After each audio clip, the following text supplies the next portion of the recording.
예, 오늘은 시장 경제의 특징이 뭐냐에 대해서 한번 생각해 보겠습니다.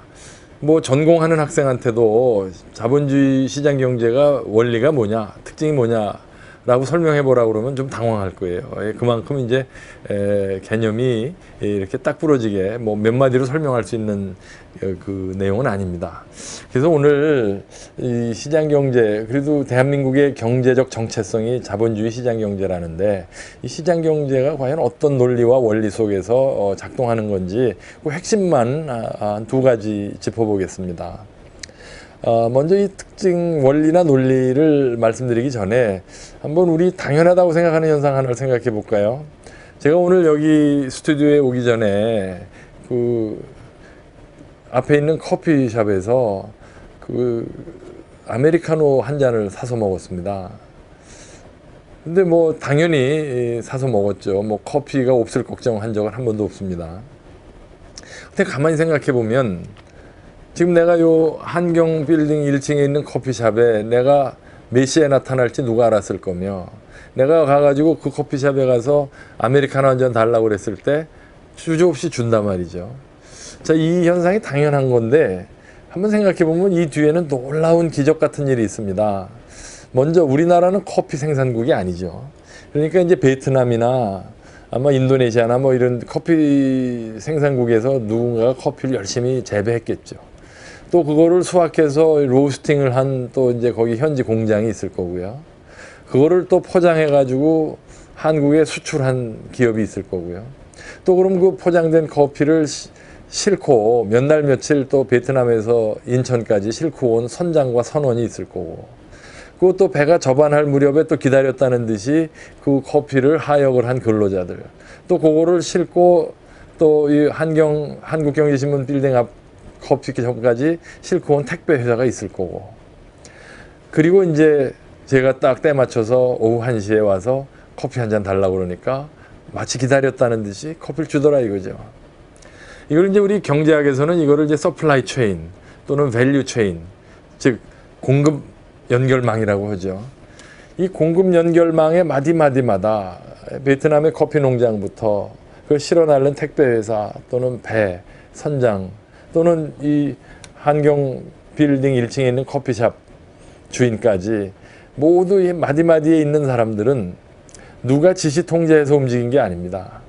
다 자기 먹고 살자고 한 거예요. 그러니까 국가를 위해서 일한 것도 아니고 나를 위해서 일한 건 더더욱 아니죠. 그런데 생산해서 공급해서 내 입에 아메리카노 커피로 들어오는 순간까지 어느 한순간도 애로사항 없이 막힘 없이 부드럽게 이어졌다 이거죠. 즉 서플라이 체인이, 공급 체인이 아주 연결이 됐다. 근데 놀라운 것은 이것을 누가 지시 통제한 적이 없다. 커피 농장은 커피 농장 주인대로, 선장은 선장대로, 택배회사는 택배회사대로, 여기 커피숍 점주는 점주대로 다 자기 먹고 살자고 한 것인데, 이게 저절로 비인격적인 시스템에 의해서 연결이 되더라. 이게 바로 시장 경제의 기적 같은 비밀입니다. 그러니까 시장 경제에서 가장 중요한 특징은 먹고 사는 문제, 생산, 분배, 소비의 의사결정이 이게 제각각 이기적 동기, 자기 먹고 살자고 다 하는 거다 이거죠. 내가 어느 직업을 선택하고, 내가 어디 가서 옷을 맞추고, 내가 어디 가서 어디다가 투자를 하든지 다 이게 이웃이나 국가를 위한 게 아니라 자기와 자기 식구를 위해서 먹고 살자고 한 거다 이거죠. 그런데 이 먹고 살자고 한 이 노력이 절묘하게 시스템적으로 엮였다 이겁니다. 그래서 시장 경제의 가장 중요한 특징은 생산, 분배, 소비의 경제적 의사결정의 과정이 분산된 의사결정이다. 이게 가장 중요한 특징입니다. 그러니까 그거의 정반대는 이제 생산, 분배, 소비의 모든 과정이 계획에 의해서 지시 통제받는 시스템이 이제 시장 경제의 정반대 극단이 되겠죠. 이제 현실에서는 이쪽 극단과 저쪽 극단은 존재하지 않죠. 완벽한 100% 자유방임, 분산된 시장 경제도 없고요. 완벽하게 100% 국가가 다 지시 통제하는 시스템도 없어요. 사실은 북한이 가장 통제된 시스템이지만 거기도 장마당이 있고 달러가 통용된다는 거 아닙니까? 그러니까 거기도 뭐 한 10% 정도는 시장 기능이 살아있다고 봐야 되겠죠. 또 대한민국도 국영기업도 있고 정부가 규제하고 통제하는 또 영역이 있으니까요. 100% 자유방임적 시장 경제는 아니죠. 대개는 다 혼합 경제인데 이제 혼합의 정도가 이제 이쪽으로 가면 갈수록 자유시장 경제에 가까운 거고 이쪽으로 가면 갈수록 이제 계획 경제, 관치 경제에 가까운 것이죠. 그래서 시장 경제가 시장 경제에 닿으려면 가급적 원칙적으로 먹고 사는 문제, 생산 분배 소비의 문제가 분산된 시스템, 분산된 의사결정, 경제 주체들의 이기적 동기, 즉 행복 추구 동기에 의해서 결정이 되고 그것이 어떠한 이유에선지 아까 제가 커피숍에 의해서 말씀드린 바와 같이 부드럽게 이어져서 일관된 시스템이 되더라. 이 시스템을 이제 아담 스미스는 보이지 않는 손이라고 불렀던 것이고요. 이제 경제학자들은 이제 그게 바로 이제 시장 경제의 이제 장치다, 작동 원리다 이렇게 얘기하는 것이죠. 두 번째 시장 경제에 관해서 특징은 시장 경제는 이게 만든 사람이 없습니다. 이게 시장 경제 이렇게 한다라고 규정지어 있는 누가 지적재산권을 가진 저술이나 논리나 주장이 없어요.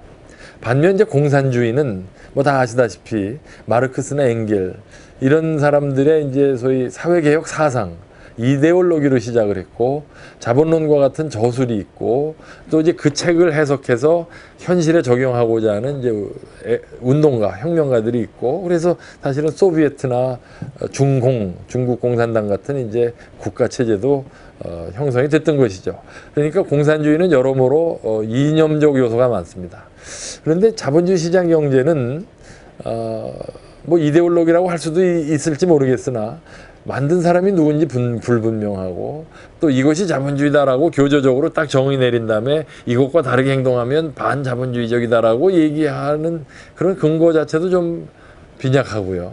그래서 굳이 정의하자면 이데올로기라기보다는 사람들의 어떤 합리적인 본능이 이렇게 묻어 들어가서 오랜 시간 동안 시행착오를 겪으면서 진화 발전한 일종의 소프트웨어다, 시스템이다. 이렇게 정의할 수 있을 것 같습니다. 말하자면 야구 경기나 축구 경기처럼 이게 누가 만든 게 아니지 않습니까? 축구도 뭐 누군가가 공 걷어차다가 이제 시작됐겠죠. 어느 천재가 골포스트는 가로 세로 몇 미터로 하고 뭐 페널티킥은 몇 미터 전방에서 어떤 경우에 쏘고 무슨 뭐 옵사이드와 무슨 뭐 코너킥은 언제 쏘고 이렇게 규정진 게 아니잖아요. 하다 보니 재밌게 하려고 조금씩 변화한 게 오늘날 우리가 즐기는 축구가 된 거고요. 야구도 마찬가지죠. 누가 뭐 1루의 거리는 얼마로 하고 뭐 3번 뭐 스트라이크만 아웃이고 뭐 이런 얘기를 처음부터 한 건 아니지 않겠습니까? 마찬가지입니다. 자본주의 시장 경제도 우리가 지금 아는 뭐 이 시장 경제 시스템을 누가 이렇게 하자라고 정한 게 아니에요. 그냥 먹고 살려고 하다 보니까 형성이 된 거고 진화한 것이죠. 그러면 이제 궁금한 게 언제부터 생겼냐 이거죠. 뭐 여러 가지로 설명할 수 있겠는데 시장이라는 현상이 언제 생겼겠습니까? 마켓. 시장이라는 게 뭐예요? 서로 사고 파는 것이죠. 교환의 장이죠. 그럼 교환은 왜 생겼겠습니까? 이게 자급자족을 못하니까 교환하는 겁니다. 노루나 사자는 혼자 살 수가 있어요. 자급자족이 됩니다. 인간은 개미나 벌과 같이 혼자서 자급자족이 안 돼요. 모여서 분업을 해가지고 서로 필요한 것을 서로 교환해야 됩니다. 그래서 인간이 사회적 동물인 것이고 인간이 사회적 동물인 이유는 혼자 생존할 수가 없기 때문이고 이것을 이제 교과서에서는 경제적 상호 의존 관계다 이렇게 멋있게 얘기를 하지만 기본적으로 분업과 교환이 시장 원리입니다. 그럼 언제부터 이런 현상이 있었겠습니까? 당연하죠. 선사시대부터 있었습니다. 인간이 사회적 동물이 돼서 서로 먹고 사는 문제를 해결하려고 주거니 받거니 하면서 너는 낚시해와라 나는 사냥할게 그래서 네가 잡은 생선하고 내가 잡은 염소하고 교환하자 이렇게 시작됐을 겁니다. 그러다가 교환하다 보니까 이 교환 비율 갖고 맨날 이제 마찰이 있을 테니까 교환의 매개체다. 뭐 아시다시피 짐작하시다시피 이제 화폐죠. 이제 화폐를 누군가가 또 고안해 가지고 이제 조개 껍데기가 됐든 돌덩어리가 됐든 금덩어리가 됐든 이제 교환의 매개체로 써서 교환을 원활하게 하니까 편하더라 이거죠. 또 조개 껍데기나 금덩어리나 들고 다니려니까 불안하고 무겁다 이거죠. 그러니까 누군가가 또 종이에다가 그걸 또 써주지 않았겠습니까? 금덩어리 보관증 뭐 이런 거죠. 그게 이제 말하자면 화폐의 기원이죠. 또 화폐가 생기다 보니까 금융이라는 기능이 생길 수가 있고요. 그래서 이제 가치의 저장이라든가 무슨 뭐 가치의 단위라든가 이렇게 이제 화폐에 또 다양한 기능이 파생됐고요.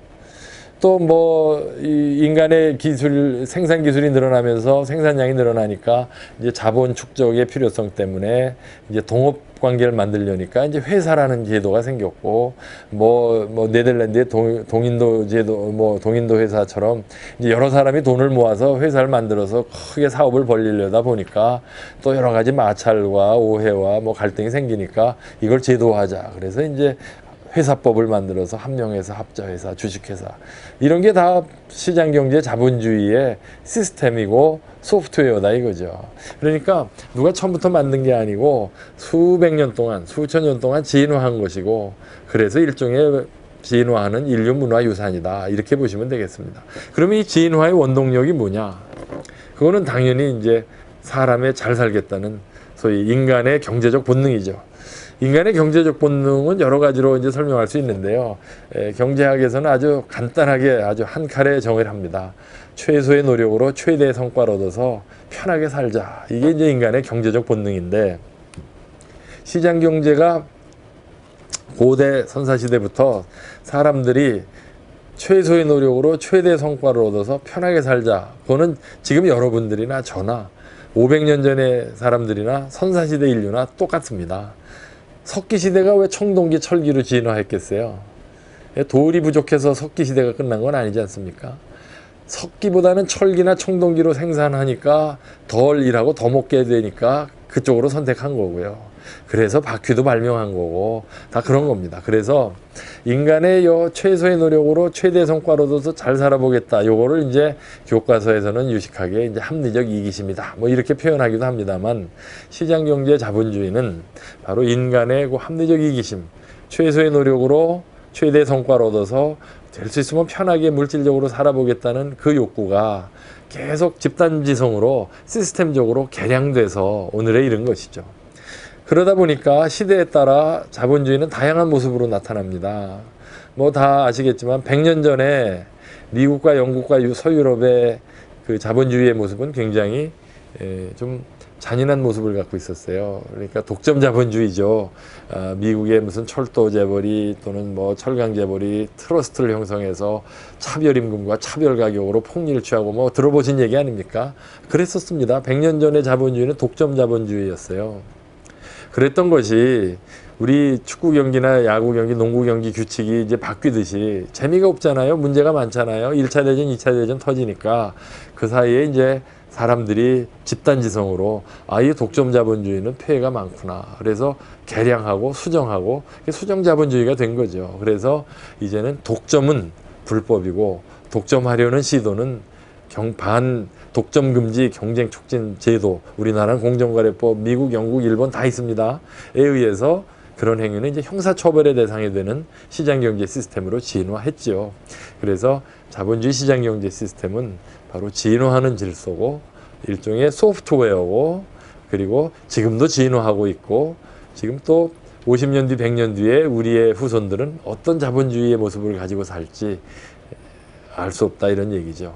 그래서 자본주의 시장 경제 뭐 설명하자면 한이 없지만 가장 중요한 특징은 먹고 사는 경제적 의사결정이 분산되어 있고 이것이 어떤 시스템적으로 조화를 이루면서 물질적 풍요와 생산성이 지속되는 시스템이다.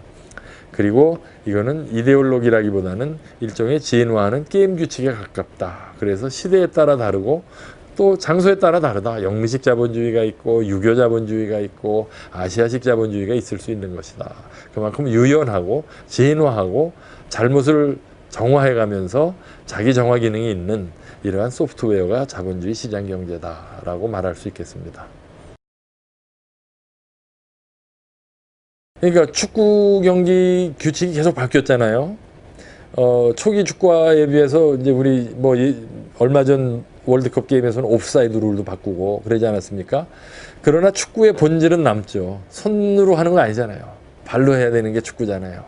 마찬가지로 시장 경제도 요모조모 진화하면서 보완되어 온 거지, 시장 경제의 본질, 즉 먹고 사는 문제는 개인의 분산된 의사결정에 의해서 이루어진다. 특히 개인의 사적 재산의 보유, 즉 사유재산의 보유, 그리고 경제적 의사결정의 자유는 본질이죠.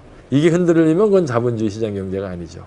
그러나 그것을 좀 더 효율적으로 덜 일하고 더 먹을 수 있는 그 본능이 가미되면서 야금야금 변하는 것이죠.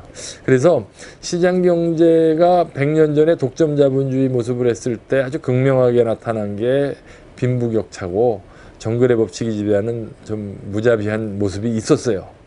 그거를 이제 바꾸자고 덤빈 거죠. 그래서 예를 들자면 19세기 말에 20세기 초에 서유럽에서 사회주의의 대두에 대비해서 뭐 복지제도, 사회보장제도가 도입이 되면서 사회주의, 공산주의의 확산을 제어했고, 미국 같은 경우에는 이제 1930년대 대공황이 오면서 그 전까지 소위 이제 그 자본주의의 그 고전적 모습, 자유방임의 원칙이고 정부는 경제활동에 최소한으로 간섭해야 된다는 고전적 어떤 그 경제 논리에서 이제 소위 이제 케인즈의 이제 수정자본주의, 그래서 정부가 적어도 거시경제적으로 통화정책과 재정정책을 통해서 과도한 쏠림 현상은 막아야 된다.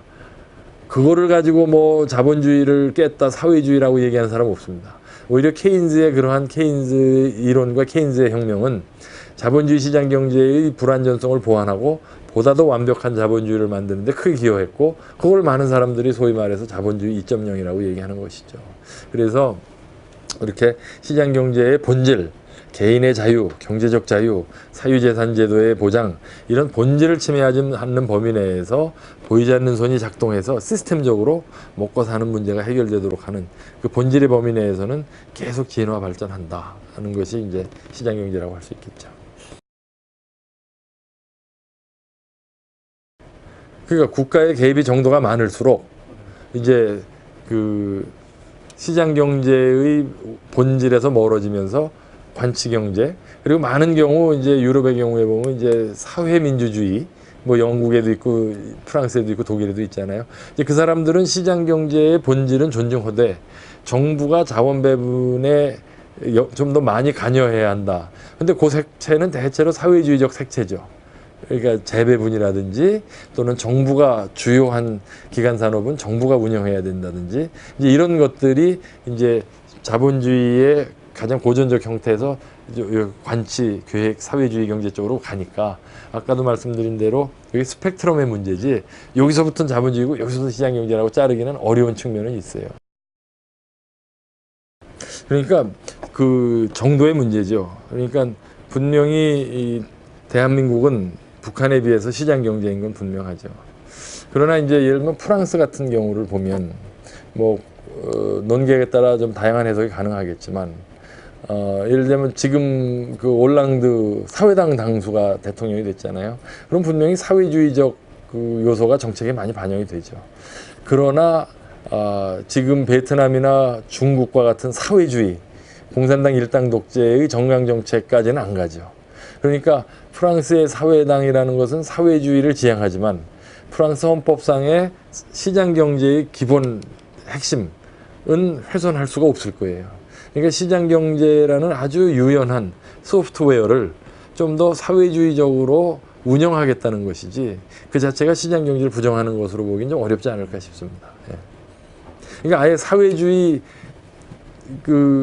지금 중국이나 베트남이나 아예 이게 사회주의, 공산주의를 표방하고 있는 나라의 헌법이 있잖아요. 거기는 아예 이 사유재산권이 인정이 안 되고 경제활동의 사적 자치를 부정을 하니까 그거는 뭐 분명히 헌법상 시장 경제를 볼 수가 없죠. 그러나 사회당이 집권한 프랑스가 사회주의냐, 사회주의적 색채가 강한 시장 경제다, 이렇게 보는 게 정당한 평가 아닐까요? 네, 이게 뭐 스웨덴도 이제 복지제도가 굉장히 두껍잖아요. 그리고 저 세금 부담이 크잖아요. 그거는 이제 순수한 시장경제 관점에서 보면 개인의 경제적 자유와 권리를 많이 침해한 거죠. 번 돈의 뭐 90%를 가져가면 그거야말로 어떤 개인의 경제적 자유를 많이 위축시키는 것이죠. 그러니까 그러한 사회주의적 색채가 많이 녹아 들어갈 수 있을 정도로 시장경제는 어떻게 보면 유연하고 포괄적이다 이렇게 말할 수 있겠죠. 고전적 자유주의자도 고전적 자유주의자들은 이제 동의하기 어려운 측면이 있을 거예요. 예. 사회주의적 시장 경제는 그냥 공산주의다라고 얘기하죠. 뭐 그렇죠. 사실은 이제 그래서 어디부터 외설이냐, 또 어디부터 투기냐. 분명히 포르노는 존재하고 분명히 투기는 존재한데 여기서부터 포르노다. 그러면 그게 이제 해답이 없듯이 어디부터 시장 경제가 아니냐. 그거는 논쟁의 대상일 수밖에 없어요. 아직도 그렇죠, 사실은. 예. 그러나 우리 경제학자들의 많은 연구 결과는 이 관치의 영역이 커지고 자원 배분의 정부가 관여하는 영역이 넓을수록 그 경제는 활력을 상실하고 빈곤에 빠진다는 것은 통계적으로 입증된 사실이고 이제 그 경험으로부터 이제 중국이 등소평 이후에 시장 경제화를 한 것이고 동유럽 국가들이 그래서 사회주의를 포기하고 시장 경제로 전환한 것이죠. 그러니까 이 사회주의적 색채가 강할수록 경제가 활력을 잃고 생산성이 떨어진다는 것 또한 우리가 새겨야 할 역사적 교훈이죠.